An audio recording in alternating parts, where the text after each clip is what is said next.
So welcome back to another episode. And today I'm going to talk about review scores and how sometimes we put so much emphasis on review scores. And I'm just going to talk about my process for doing that and a little bit of the controversy that's going on with Jim Sterling right now. Let's just get into it. When I got onto YouTube, I remember the emphasis on review scores was so huge. And it's even more intense now. Like, if a game doesn't get 10 out of 10, it's almost condemned. Why did that game only get a 9 out of 10? I remember when I did Uncharted, people were upset that I didn't give it a 10 out of 10. And when I came onto YouTube, here's the thing. I didn't want to give review scores for things. I thought it was so cliche. I see IGN do it, every single website do it. And I was like, I don't really want to do that. And then all I wanted to do was kind of recommend a game that it's fun or some good aspects of it or some bad aspects of it, something like that. And then as I started going, I thought, well, maybe I should throw a score at the end. And I've only done it for about 4 or 5 reviews really on the channel over the time. And here's the thing. People say to me a lot of times, wow, you like a lot of games. I am not a regular review website. I don't just review every single video game that comes in. I specifically review games that I think I'm going to like because I'm a fan. I enjoy video games. I want to play video games that I'm going to enjoy. I don't want to play or review Colonial Marines. I leave that to the Angry Joes, and I really enjoy watching like his stuff, for example, and him ripping apart Colonial Marines. Funny stuff, but I really don't want to sit through games that I think are going to be terrible. I don't want to. I must admit, I thought Colonial Marines it sounded like it was going to be good. Then all of a sudden, the early reviews came, and I was like, oh my god, we'll stay away from that. So that's why a lot of games, it's been ridiculous lately with Zelda, Resident Evil, Horizon Zero Dawn. I just started to play Nier. So many amazing games and all that. So we put so much emphasis into a score. I know I've been held accountable. Like, oh my god, why didn't you give this game a bigger score? And this is where we're going to get into the Jim Sterling thing. He gave Zelda Breath of the Wild a 7 out of 10. And that changed its Metacritic rating from 98 to 97. It dropped by 1 point only.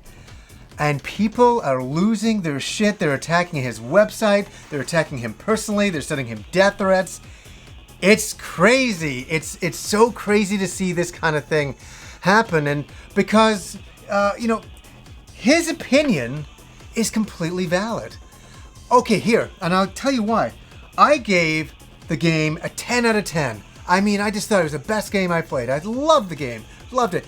He didn't. He has every right to give any review score he likes. He didn't personally connect to the game. Like, when I hear that, does it bother me that he gave it a 7 out of 10? Only because I'm upset that he didn't enjoy the game. But he has every right to review it any way he wants. He can give it a 6 out of 10 or 5 out of 10. I may not agree with him, but he has the right to do that. And people are going crazy. It's so crazy how much emphasis we put on video games. They're video games. And these scores, if they're not matching what people think it should be at, they are getting nuts. And it's so wild. And I must admit, I've always enjoyed review scores. It's something to go by.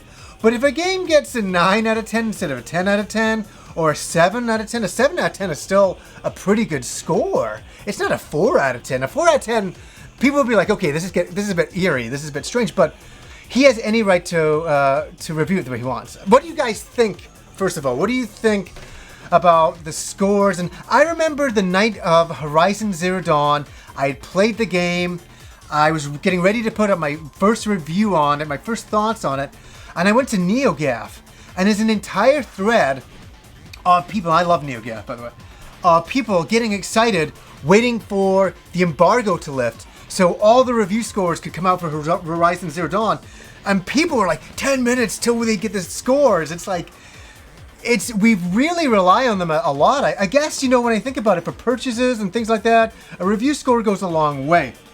And some people really want a game to do well. I think in the case of Breath of the Wild, people want the game to do well and for it to be rated really high. I know I do.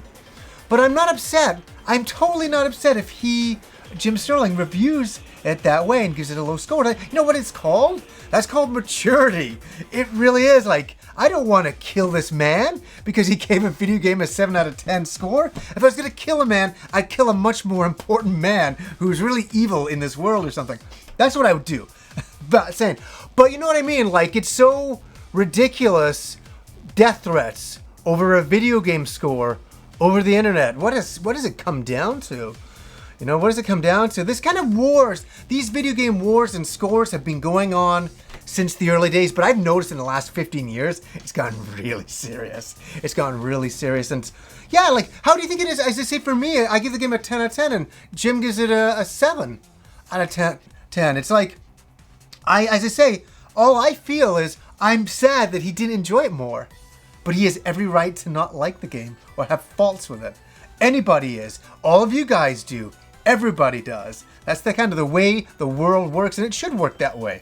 Or we don't. It'd be the most boring world. You're like, Zelda, 10 out of 10 by the world. That wouldn't be very fun. That wouldn't be, it makes me, like when I give a review score, it's for me personally. I personally think I'm reviewing, when I give a score, it's for me. When I said Zelda was a 10 out of 10, that's something that I say to myself. And something I take away, but man, sometimes we put so much intensity on review scores. What do you guys think? I'll throw it back to you. I just wanted to bring up this scenario because I've been in the whole thing of like, I don't personally love giving review scores, but I feel that it's a good thing to do. But it's something it's taken me a long time to get to that point. It's taken me like nearly 9 years in the show to get to that point. So anyways, kind of ridiculous death threats though. Isn't that ridiculous? It's stupid. So anyways, guys, until next time.